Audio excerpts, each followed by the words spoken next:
Herkese Tatlı Sanatı Mutfağı kanalımdan merhabalar. Bugün sizler için leopar kurabiye tarifim var. Bir diğer adıyla 3 renkli kurabiye tarifi de diyebiliriz. Gerçekten yapımı da çok eğlenceli, görseli de çok hoş olan bu kurabiye tarifini mutlaka sizler de deneyin. Çünkü tadı ve yemesi çok lezzetli. Şimdiden deneyecek olanlara afiyet olsun. Öyleyse vakit harcamadan hemen tarifime geçelim. Öncelikle uygun bir kabımızın içerisine yarım çay bardağı sıvı yağımızı ekleyelim. Bir adet yumurtamızı ekleyelim. Oda sıcaklığında beklettiğimiz 150 gram tereyağımızı ekleyelim. 2 yemek kaşığı mısır nişastamızı ekleyelim. Dilerseniz mısır nişastası yerine buğday nişastası da kullanabilirsiniz. 3 yemek kaşığı dolusu pudra şekerini ekleyelim. 1 paket toz vanilya ekleyelim. Bu tarifimde hamur kabartma tozu kullanmıyorum. Dilerseniz 1 çay kaşığı kadar kullanabilirsiniz. Hafif kabarmasını sağlar. Ama ben gerek duymadım çünkü içerisine 1 adet yumurta koyduğumuz için hafiften kabarık olması yeterli olacaktır. Çünkü bisküvi kıvamında, bisküvi görselinde bir kurabiyedir. Şimdi 3 su bardağı unumu ekliyorum. Kullanmış olduğum su bardağı ölçüm 200 mililitredir. Unumuzu her zaman kontrollü bir şekilde ekleyelim. Ele yapışmayan yumuşacık kıvamlı bir kurabiye hamuru hazırlayacağız. Bazen yumurtanın büyüklüğüne küçüklüğüne göre unun miktarı değişkenlik gösterebiliyor. Doğal olarak kurabiyenin kıvamında farklılık olabiliyor.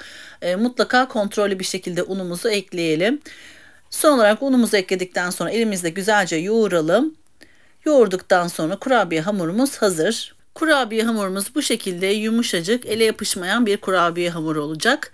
Yakından da gördüğünüz gibi kıvamı bu şekilde olduktan sonra hamurumuzu 3 parçaya ayıracağız. Fakat çoğunluğu beyaz hamur, yani sade hamur olarak olacak. Diğerleri de mandalina büyüklüğünde koyu kakao renginde kurabiye hamuru hazırlayacağız. Bir de orta renkte kurabiye hamuru hazırlayacağız. Şimdi ben mandalina büyüklüğünde 2 parça kurabiye hamurumdan kopardım.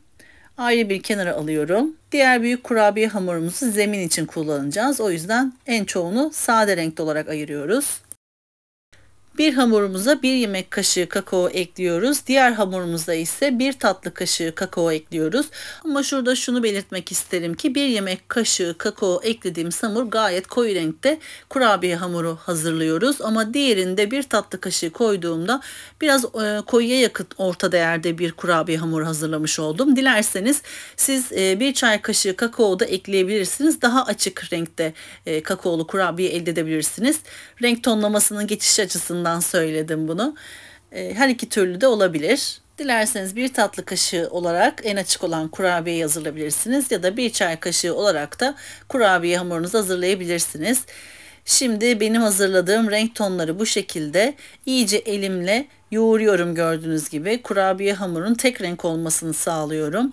Bu aşamada çok iyi yoğurmanız çok önemli. Hamurunuzun tek renk olduğundan emin olmalısınız. 3 renk kurabiye hamurum hazır. Şimdi kurabiye hamurumuza şekil vermeye başlayabiliriz. İlk önce tezgahımızın üzerine yağlı kağıt serelim. Daha sonra sade olan, beyaz renkte olan hamurumuzu merdane yardımıyla ince bir şekilde açalım. Kurabiye hamurumun yarısını ekliyorum. Diğer yarısını tekrardan açacağım.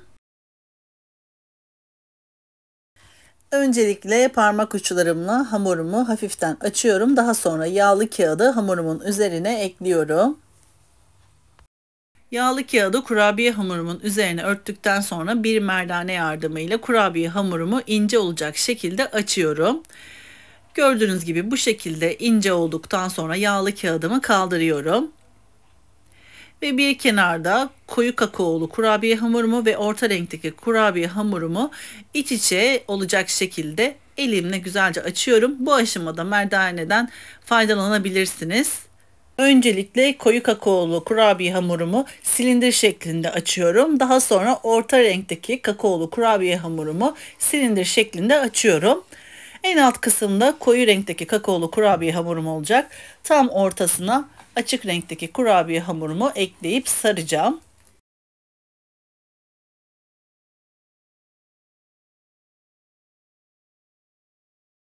Açık renkteki kakaolu kurabiye hamurumu bu şekilde hazırladım. Şimdi hemen koyu renkteki kakaolu kurabiye hamurumla üzerine örtüyorum ve tekrardan silindir rulo formunu veriyorum. Bu aşamada oldukça yavaş bir şekilde açalım. Ben şu anda hızlandırdığım için sizler hızlı görüntüyü görüyorsunuz ama olabildiğince yavaş yavaş hamurumu açtım. Kırılma çatlama olmaması için. Ve şimdi küçük dilimler halinde bıçakla kurabiye hamurumu kesiyorum. Gördüğünüz gibi oldukça küçük parçalar. Bu parçaları sade olan kurabiye hamurumuzun üzerine aralıklı bir şekilde dizelim.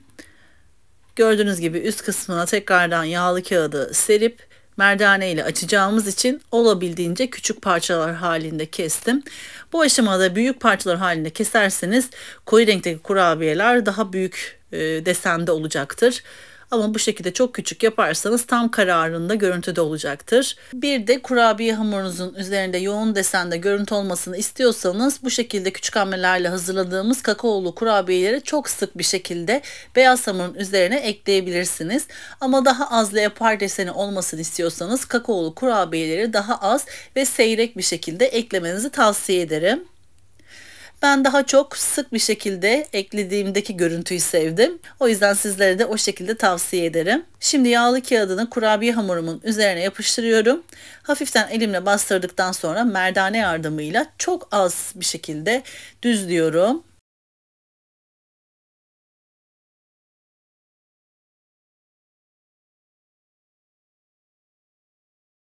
Hamurumu merdane yardımıyla düzledikten sonra yağlı kağıdı üzerinden alıyorum. Hemen kurabiye kalıbımla şekil veriyorum. Dilerseniz bu aşamada bir su bardağının ağız kısmından faydalanarak yuvarlakları oluşturabilirsiniz. Ya da benim yaptığım gibi kenarları tırtıklı kurabiye hamuru kalıbınız varsa onunla da şekil verebilirsiniz. Bu şekilde olabildiğince boşlukları doldurarak yuvarlak şeklini veriyorum. Şekil verdiğim kurabiye hamurlarımı teker teker bir spatula yardımıyla kalıbından çıkarıyorum. Dilerseniz bu şekilde spatula yardımıyla kurabiyelerinizi çıkarıp yağlı kağıt serili fırın tepsinize dizebilirsiniz. Ya da birazdan göstereceğim gibi avucunuzun içerisine ters çevirip o şekilde fırın tepsisine yerleştirebilirsiniz. Hangisi kolayınıza geliyorsa o şekilde hazırlayabilirsiniz. Ben yağlı kağıttan avucumun içerisine kurabiyeleri alıp fırın tepsisine dizme işini daha kolay buldum açıkçası. Sizlere de o şekilde yapmanızı tavsiye ederim. Çünkü çok ince bir kurabiye hamuru olduğu için bu şekilde spatula ile biraz zorlanabilirsiniz. Elinizle yaptığınız zaman daha kolay bir şekilde yerleştirebilirsiniz. Bu arada kurabiye hamurumdan kenarda arta kalan kurabiye parçalarını birleştirip tekrardan bir kurabiye hamuru hazırladım. Onları da sizlere en son sunum tabağımı aldığım zaman göstereceğim. Yani hiçbir şekilde arta kalan kurabiye hamur parçaları israf olmuyor. Onlarla da ebruli deseninde çok şık kurabiyeler hazırladım.